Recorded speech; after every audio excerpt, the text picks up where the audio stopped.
Blood splattered across the sterile white tiles of the hospital floor as the echo of gunshots tore through the quiet hallway. The scent of antiseptic mixed with the metallic tang of blood. Nurses screamed, doctors froze mid-step, and a small metal tray clattered to the ground. Lying on the cold floor, her white uniform now soaked in red, was Emily Carter, a 27-year-old nurse who had just finished assisting in a life-saving surgery. The one that would, ironically, spark the wrath of the very man who ran the hospital. If you believe in kindness, second chances, and the power of good people standing up for what's right, please take a second to like, comment, share, and subscribe to Ripple of Kindness. It helps stories like this one reach more hearts. Emily had joined St. Luke's Memorial Hospital only 3 years earlier. She wasn't the kind of nurse who clocked in and out without feeling. She stayed beyond her shifts to comfort frightened patients, brought in homemade soup for the elderly who had no visitors, and even used part of her own salary to buy blankets for the homeless patients who came in from the cold. Her colleagues adored her, patients trusted her, and the surgeons wanted her on their team. But not everyone felt the same way. The hospital's CEO, Richard Hensley, was a man of power, profit, and politics. He didn't see hospitals as sanctuaries of healing. To him, they were empires of numbers. Every decision, every life was weighed in currency. He smiled for the cameras, but behind closed doors, he cut costs that put lives at risk. Emily had seen things: corners cut, cheaper medications substituted without proper approval, and surgeries delayed because the budget didn't allow for overtime. She had spoken up quietly at first, then more boldly as patients started suffering. One evening, a 5-year-old boy named Noah came in after a car accident. He needed emergency surgery. The hospital administration, led by Hensley, wanted to transfer him to a cheaper facility to avoid insurance complications. Emily refused. She ran to the operating theater, begged the on-call surgeon to take the case, and helped stabilize the boy herself. Against Hensley's orders, she and the surgical team performed the operation and saved Noah's life.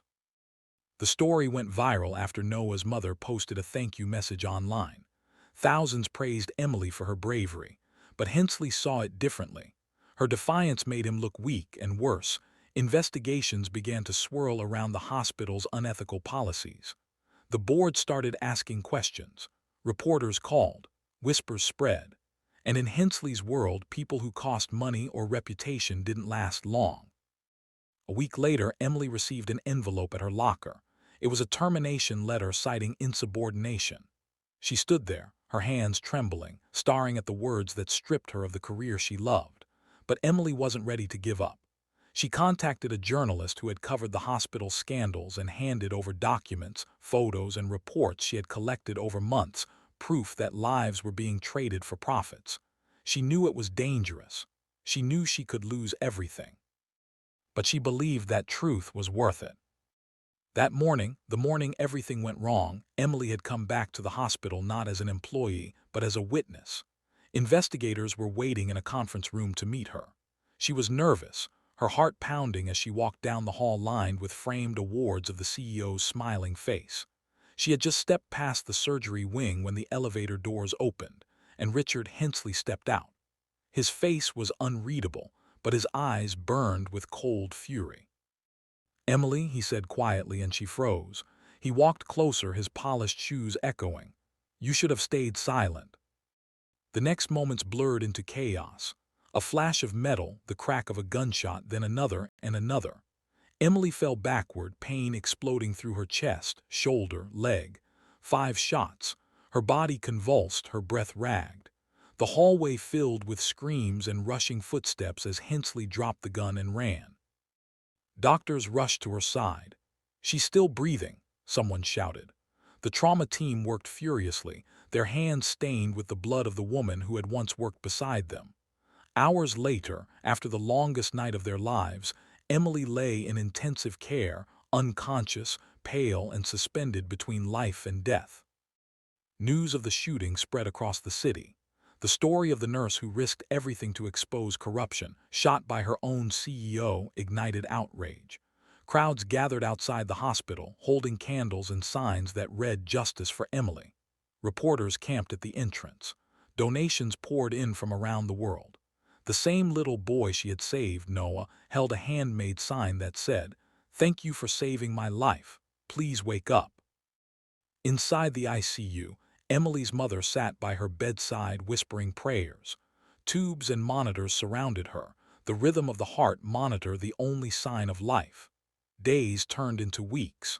The hospital board fired Richard Hensley immediately, and he was arrested on charges of attempted murder and corruption.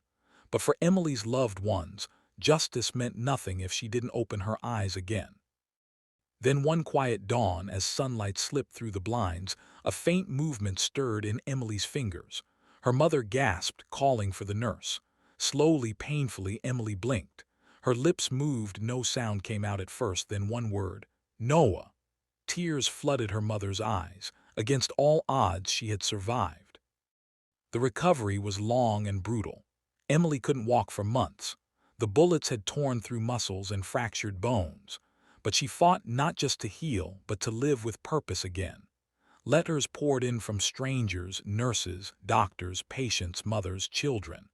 They wrote about how her courage had inspired them to speak up, to care more, to stand for what's right even when it hurts. When she finally left the hospital, leaning on crutches, reporters gathered around. She didn't talk about revenge or pain. She said, "I didn't survive to hate. I survived to remind people that kindness is stronger than fear."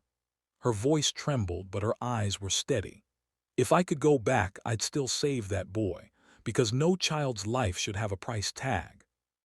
Months later, a new wing opened at St. Luke's, the Emily Carter Pediatric Care Unit, built entirely from public donations. It stood as a symbol of courage, truth, and compassion. Emily returned not as an employee, but as a guest of honor. She looked around at the smiling faces, patients, nurses, and children running through the halls, and she finally smiled again. Her scars remained, both visible and hidden, but she carried them like medals. Pain had taught her something priceless, that even when the world tries to silence kindness, it only makes it louder. If this story touched your heart, please like, share, comment, and subscribe to Ripple of Kindness. Every gesture of support helps more people hear stories that remind us of hope, courage, and humanity. Speech balloon before you go. Tell us in the comments, do you believe one person's kindness can change the world? And remember, even in the darkest places, one brave heart can light the way for thousands.